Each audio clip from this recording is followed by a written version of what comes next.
Uhoro mwikire mukonde kuma ruhonge-ini rwa guthurima uruti wira wa maabitha a borithi ya IPOA ugite ati munini wa munene wa borithi Eliud Lagat ni ekinyitie mbere yao na kwandĩkithia ndũmĩrĩri igũrũ rĩa gĩkuũ kĩa Albert Ojwang.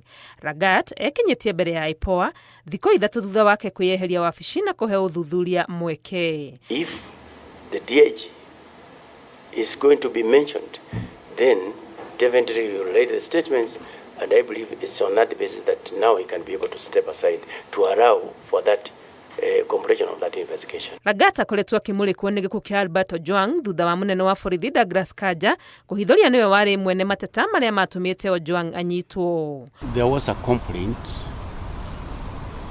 that had been launched by the DIG KPS about his name being tarnished.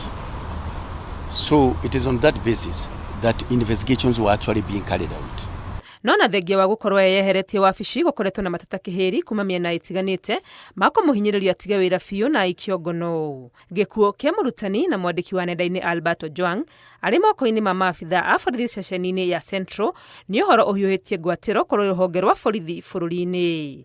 Ngĩribotera Inooro TV, rĩtwa rĩakwa nĩ Wangui wa Mwangi.